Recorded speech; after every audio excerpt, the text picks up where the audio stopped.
پہ کیا کہہ رہے ہیں؟ ربنا تقبل منا انک انت السمیع العلیم۔ اے اللہ جو تیرا گھر بنا رہے ہیں، جو ہم یہ مستری لگے ہوئے ہیں، مزدور لگے ہوئے ہیں، تیرا کام کر رہے ہیں، تو اس کام کو قبول کر لے۔ تو سننے والا بھی ہے اور جاننے والا بھی ہے، تو اس کی بہترین اجرت ہمیں عطا فرمانا، اور اللہ کی وہ قدردانی دیکھیں کس طرح سے اللہ تعالیٰ جو ہے ان کو دنیا میں بھی اس کا صلہ کہ قیامت تک مقام ابراہیم پر 2 نفل پڑھنے کا حکم دیا گیا، حجر اسود کو چومنے کا حکم دیا گیا، صفا و مروہ پہ جو ہے وہ 7 چکر لگانے کا حکم دیا گیا۔ اس عورت کو، جس عورت نے اپنے رب پہ بھروسہ کر لیا، اپنے رب کی خاطر ہر طرح کی قربانی دینے کو تیار ہوگی، میرے رب نے کیسی قدردانی کی ہے، قرآن کے اندر تذکرے کر دیے ہیں، لوگوں کے دلوں میں ایک مقام دے دیا ہے، ان کو ایک محبت دے دی ہے، اور پھر اس اپنی عبادت کے اندر اس چیز کو شامل کیا ہے کہ جس طرح حاجرہ نے 7 چکر لگائے، جہاں وہ تیز بھاگتی تھی وہاں آپ نے بھی تیز بھاگنا ہے، جہاں وہ آہستہ چلتی تھی وہاں آپ نے بھی آہستہ چلنا ہے۔ تو وہاں یہ ایک اللہ تعالیٰ کی طرف سے قدردانی کی مثال بھی ہمیں ملتی ہے۔ یہ تاریخ ہے جب وہ بنا، اور اس کے بعد پھر حج کا پورا وہ سلسلہ اس وقت شروع ہوا۔ درمیان میں آ کے پھر بیت المقدس جو ہے، جس کو حضرت سلیمان علیہ السلام نے تعمیر کیا تھا، اس طرف قبلہ ہوا اور کچھ ٹائم ادھر رہا۔ اس کے بعد پھر دوبارہ جو ہے نبی صلی اللہ علیہ وسلم جب ان کے بعد، یعنی ابھی ہم پڑھ رہے ہیں تحویل قبلہ کو، کہ اس طرف دوبارہ آیا، اور یوں حج کا جو سلسلہ ہے وہ چلا، اور قیامت تک جو ہے وہ چلتا رہے گا، وہ کام جو ہے وہ ہوتا رہے گا۔ اب دیکھنا یہ ہے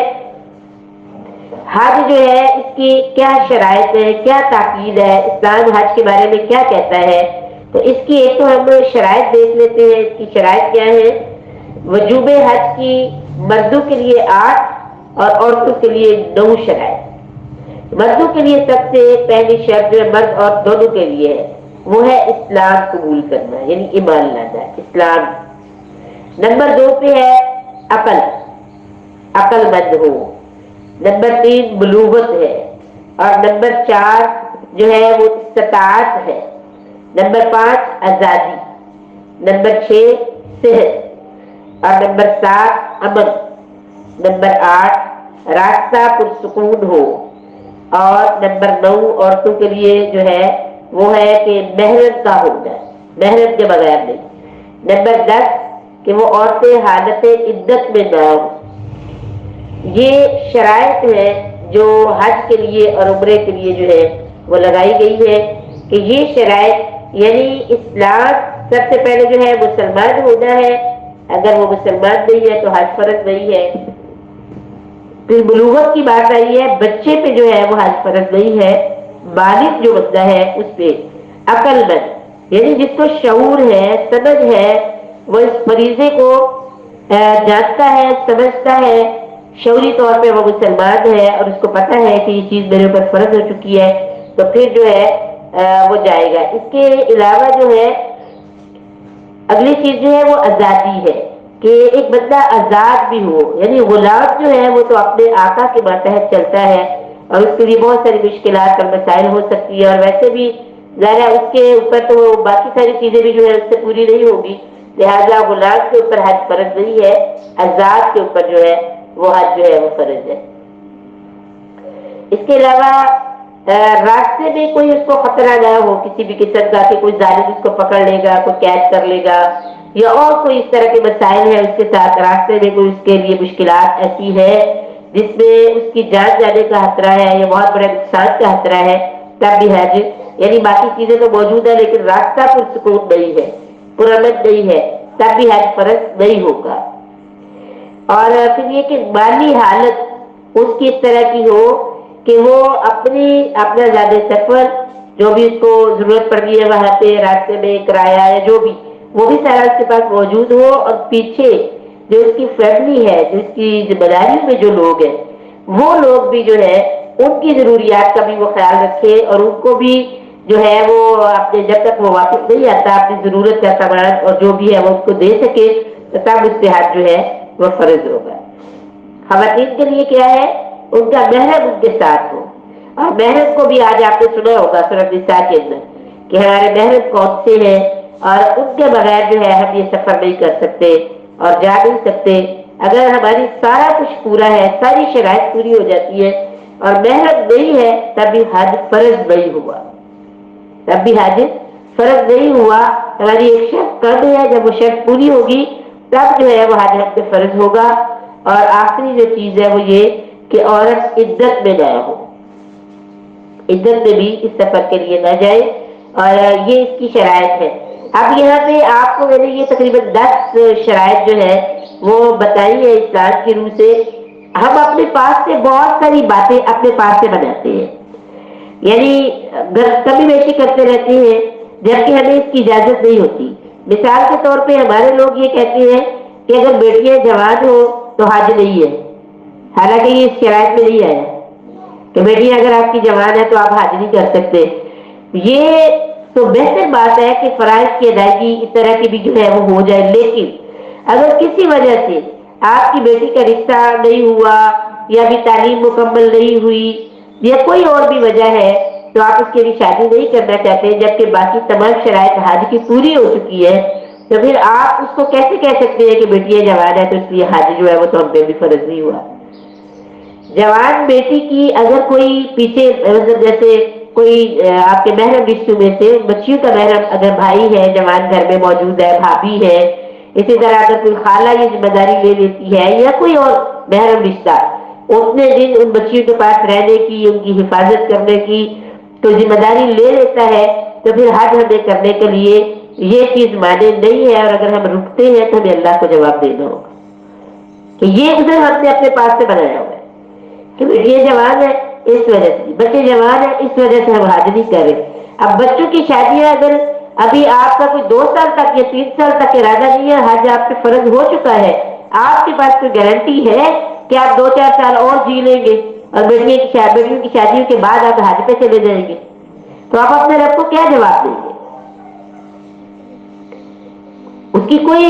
اور اس کا مطلب وہ جو مسئلہ ہے اس کا کوئی حل نکالا جائے. اور اگر حج فرض ہو چکا ہے تو ہمیں حج جو ہے وہ کرنا چاہیے. یہ عذر جو ہے آپ نے شرائط دیکھی ہے، ان کے اندر یہ کوئی شرط نہیں آئی کہ آپ کے بچے جوان ہو تو آپ حج نہیں کر سکتے. حج جو ہے بہرحال وہ ہمارے اوپر جو فرض اگر ہو چکا ہے تو اس کی ادائیگی کی ہمیں فکر جو ہے وہ کرنی چاہیے. حضرت ابو ہریرہ فرماتے ہیں کہ نبی صلی اللہ علیہ وسلم نے فرمایا کہ جس نے خدا کے لیے حج کیا، اللہ کو راضی کرنے کے لیے حج کیا، اس کے دوران اس نے نہ کوئی فحش بات کی نہ ہی کسی گناہ کا ارتکاب کیا، تو وہ گناہوں سے ایسے پاک صاف ہو کر لوٹے گا جیسے وہ اس دن تھا جس دن اس کی ماں نے اس کو جنم دیا تھا. اتنا وہ پاک ہو جائے گا اگر وہ حج کو اس طریقے سے کرتا ہے کہ اس میں کوئی فحش کام نہیں کرتا، کوئی بھی ایسا کام، ایسی بات اس کے منہ سے نہیں نکلتی جو اللہ کو پسند نہیں ہے، وہ کوئی گناہ نہیں کرتا، تو وہ گناہوں سے ایسے پاک ہو جاتا ہے جیسے اس کی ماں نے اس کو جنم دیا تھا تو وہ پاک تھا. حضرت ابو ہریرہ ہی بیان کرتے ہیں کہ آپ صلی اللہ علیہ وسلم نے فرمایا خدا کے مہمان 3 ہیں، 3 لوگوں کو اللہ کہتا ہے یہ میرے مہمان ہیں. وہ کون سے 3 لوگ ہیں؟ اللہ کے راستے میں جہاد کرنے والا، حج کرنے والا اور عمرہ کرنے والا. اس کو نسائی نے روایت کیا ہے، یعنی یہ حدیث جو ہے بیان تو حضرت ابو ہریرہ نے کی ہے، نسائی کی کتاب میں موجود ہے. حضرت عائشہ بیان کرتی ہے کہ میں نے عرض کیا کہ خدا کے رسول صلی اللہ علیہ وسلم ہم جہاد کو سب سے افضل عمل سمجھتی ہے، سب سے افضل عمل ہم جہاد کو سمجھتی ہے، تو کیا ہم جہاد نہ کریں؟ نبی صلی اللہ علیہ وسلم نے فرمایا آپ کے لیے سب سے افضل جہاد حج ہے. حج جو ہے وہی خواتین کے لیے سب سے بڑا جہاد ہے، اور اس کے دوران گناہ نہ کیا جائے تو اس سے بہتر آپ کے لیے کوئی اور عمل نہیں ہے. اسے بخاری نے روایت کیا ہے. اللہ اکبر. حج جب اس کی بہت ساری برکات ہے، یہ ایک اجتماعی عبادت ہے اور اس کی بہت ساری برکات ہے. اس کی کیا برکات جو ہے وہ ہم محسوس کرتے ہیں، یا کون سی برکات جو ہے؟ سب سے پہلی بات تو یہ ہے کہ حج کے دوران انسان کی جو تزکیہ ہوتا ہے، اس کے نفس کا تزکیہ ہوتا ہے، اس کے ذہن کا تزکیہ ہوتا ہے، اور جب وہ ساری لوگ جو حج کرنے پہ جاتے ہیں وہ ایک جیسا لباس پہن لیتے ہیں، سب نے فقیرانہ سا لباس پہنا ہوتا ہے، ایک چادر کے اندر خود کو لپیٹا ہوتا ہے سفید کلر کی، اور بڑی عاجزی اور انکساری ہوتی ہے. کس طرح وہ مردوں کو ہم دیکھتے ہیں ان کے ساتھ ننگے ہوتے ہیں، ایک بازو ننگا ہوتا ہے، چادر لپیٹی ہوئی ہوتی ہے، اور خواتین بھی احرام کی حالت میں جب ہوتی ہے، اور پھر یہ سارے ایک ہی تلبیہ اور ایک ہی اللہ تعالیٰ کو پکار رہے ہوتے ہیں اور کہہ رہے ہوتے ہیں لبیک اللہم لبیک لا شریک لک لبیک ان الحمد والنعمت لک والملک. تو وہ منظر کس طرح کا ہوتا ہے؟ کیسا روح پرور وہ منظر ہوتا ہے، کیسی وہ پکار ہوتی ہے، کس طرح وہ دلوں کے اندر ایک لرزہ ہوتا ہے، زبان کے اوپر وہ جو الفاظ جاری ہوتے ہیں، کس طرح کا وہ منظر ہوتا ہے. اور سب لوگ ایک ہی بات کر رہے ہوتے ہیں حاضر ہوں اے اللہ میں حاضر ہوں، تیرا کوئی شریک نہیں، میں حاضر ہوں، ساری حمد تیرے لیے ہے، تعریف تیرے لیے ہے، تیرا کوئی شریک نہیں ہے، میں حاضر نہیں. ایک اس وقت جو احساس یہ بھی ہوتا ہے کہ کوئی بڑا اور کوئی جو ہے وہ زیادہ مان والا یا کم مان والا یا زیادہ خوبصورت یا کم خوبصورت، یا کوئی کسی قبیلے سے تعلق رکھتا ہے، کسی کا کوئی برادری ہے، خاندان ہے، کاسٹ کسی کی کوئی ہے، سب کی ایک ہی بات ہے، سب وہاں پر یکساں ہو جاتے ہیں اور عاجزی اور انکساری اور سب سے زیادہ بڑائی اس وقت اللہ کی بیعت کی جا رہی ہوتی ہے. تو اس وقت ہمارے نفس کا تزکیہ ہو رہا ہوتا ہے کہ ہم سب ایک ہیں، اللہ کی نظر میں سب ایک ہے، اللہ کے گھر میں سب ایک ہے. تو جو یعنی وہاں جا کے جو ایک اندر کی روح کی جو پاکیزگی حاصل ہوتی ہے بندے کو، اور پھر یہ جو ہمارے اندر جو آپس میں ایک دوسرے کے ساتھ جو ہے وہ یہ گدگد محسوس ہوتی ہے، ایک جیسا بن جاتے ہیں، تو اس کی بڑی برکات ہوتی ہے، اس کا جو ہے وہ بڑے اثرات ہوتے ہیں اس چیز کے بھی، کہ کس طرح سے جب ہم واپس آتے ہیں تو اس احساس کو باقی رکھنا یہ ہمارا کام ہے کہ ہم اپنے اس احساس کو باقی رکھیں کہ اب واپس آ گئے ہیں تو ہمیں یاد رہنا چاہیے کہ ہم کتنی مشقت سے وہاں پہنچے، اور وہاں جا کے اپنے رب کو آوازیں لگائی، پھر اپنے رب کو راضی کیا. جو آپ سے رب نے کہا ہے کہ مطلب اللہ تعالیٰ اس کو ایسے صاف کر دیتے ہیں جیسے اس کی ماں نے آج بھی اس کو جنم دی ہے. تو اب جب ہم واپس آئے ہیں اپنے گھر کے اندر آئے ہیں، اس دوبارہ اس ماحول کے اندر آئے ہیں، یہاں میرے عزیز رشتے بھی ہیں، یہاں میرے ہمسائے بھی ہیں، یہاں مجھ سے محبت کرنے والے بھی ہیں، یہاں مجھ سے اختلاف کرنے والے بھی ہیں، وہی ماحول ہے، میں واپس آ گئی ہوں. تو اب تقاضا تو یہ بنتا ہے کہ میں اب اللہ کے حکم کو پہلی ترجیح ملے. ایک دفعہ میں نے اپنے سارے گناہ دھلوائے ہیں، بڑی مشقت کی ہے، بڑی محنت کی ہے، تو آپ اس کے بعد واپس آ کے اپنے آپ کو کتنا مجھے تبدیل کرنا ہے، یہ اس کی برکات ہوتی ہے. ہماری نمازیں درست ہو جائے، ہم نماز کو اول وقت میں پڑھنے والے بن جائے، اللہ کے ساتھ جو ہمارے تعلقات اور اللہ کے جو حقوق ہے انہیں بھی ہم پورے طریقے سے ادا کرنے والے بن جائے، اور اللہ کے بندوں کے ساتھ بھی جو ہمارے معاملات ہیں وہ اللہ کی کتاب قرآن کی ہدایت کے مطابق سارے ہونے لگ جائیں، سب کے ساتھ معاملہ اسی طرح کا ہو جس طرح کا اللہ نے ہمیں حکم دیا ہے. اس کے علاوہ ہم اپنی مرضی کہیں پہ بھی نہ کرنے والے ہوں، ہم اس چیز کو سنبھال کے رکھیں کہ میرے رب نے مجھے پوری طرح معاف کر دیا ہے. رسول اللہ صلی اللہ علیہ وسلم نے یہ خوشخبری سنائی ہے کہ جس نے حج یا عمرے کے دوران گناہ نہ کیا، فحش کام نہ کیا، تو وہ بالکل پاک صاف ہو جاتا ہے. تو اب اس کو اپنی موت تک اس چیز کی حفاظت کرنا یہ بھی ہماری ڈیوٹیز میں آتا ہے کہ ہم پوری طرح اس چیز کی حفاظت کریں کہ ہم اسی طرح اپنے رب کے ساتھ واپس جائیں گے اپنے رب کے پاس کہ ہمارے گناہ دھلے ہوئے ہوں، ہم بالکل اجلے اور بکھرے ہوئے ہوں، صاف ستھرا دل ہو، صاف ستھری زبان ہو، صاف ستھری آنکھیں ہو، صاف ستھرے کان ہو، یہ کان جھوٹ سننے والے نہ ہو، یہ زبان جھوٹ بولنے والی نہ ہو، یہ آنکھیں فحش دیکھنے والی نہ ہو، پاک صاف ہو کے ہم اپنے رب کے پاس پہنچے. اس نے ایک دفعہ ہمیں پاک کر دیا ہے، صاف کر دیا ہے. تو اس چیز کی ہم بہت ساری حفاظت کرنے والے بن جائیں. اللہ اکبر. اس کے بعد اگلی چیز بڑی ہی پیاری آیت ہے، یہ بہت ہی پیاری ہے، یہ میرے دل کو لگتی ہے، آپ لوگوں کے دل کو بھی یہ لگتی ہوگی. وساریو الی مغفرہ، دوڑو دوڑو، الی مغفرہ، مغفرت کی طرف دوڑو. من ربی کو، اپنے رب کی طرف دوڑو. وجنہ، اس کی جنت کی طرف دوڑو. کیسی ہے وہ جنت؟ ارضها السماوات والارض، اس کی چوڑائی زمین و آسمان جیسی ہے. عدت، وہ تیار کر دی گئی ہے کس کے لیے؟ للمتقین، متقین کے لیے. آگے متقین کی صفات. اب دوڑ ادھر لگ رہی ہے میری اور آپ کی. کیا؟ الذین ينفقون فی السراء والضراء. سب سے پہلی چیز کہ کھلے چھپے اس کے راستے میں خرچ کرو. ينفقون، خرچ کرو، فی السراء والضراء، تنگی میں بھی، خوشحالی میں بھی، کھلے اور چھپے بھی. اور پھر فرمایا والکاظمین الغیظ، غصے کو پی جاؤ، غصے کو پی جاؤ. نبی صلی اللہ علیہ وسلم کے پاس ایک شخص آتا ہے، وہ لوگ کتنے عجیب تھے، آتے تھے اور کیسے خوش نصیب تھے وہ لوگ. وہ آپ صلی اللہ علیہ وسلم کے پاس آتے اور آ کر آپ سے سوال کرتے، آپ کے پاس بیٹھتے، اپنے مسائل بیان کرتے، کہ حل مانگتے. اور بعض لوگ آتے اور آ کے کہتے کہ یا رسول اللہ صلی اللہ علیہ وسلم مجھے وصیت کرے، کوئی اچھی بات، کوئی کام مجھے کہ میں وہ کروں اور مجھے جنت مل جائے. ایک شخص آتا ہے اور آ کے کہتا ہے یا رسول اللہ مجھے وصیت کیجیے، مجھے کوئی بات کہیے. تو آپ صلی اللہ علیہ وسلم سے کیا کہتے ہیں؟ لا تحزن، غصہ نہ کیا جائے. وہ کہتے ہیں تم کچھ اور، پھر کچھ اور بھی بتائیں، پھر کیا کروں؟ جواب میں پھر کہتے ہیں لا تحزن، غصہ نہ کیا جائے. تیسری بار پھر کہتے ہیں یا رسول اللہ پھر اس کے بعد فرمایا لا تحزن،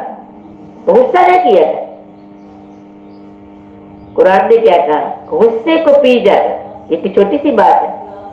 اللہ کے نبی صلی اللہ علیہ وسلم کہہ رہے ہیں، بار بار سے کہہ رہے ہیں غصہ نہ کر. غصہ، اچھی بات تمہیں بتاؤں، غصہ نہ کر، غصہ نہ کیا جائے. پھر آپ صلی اللہ علیہ وسلم نے فرمایا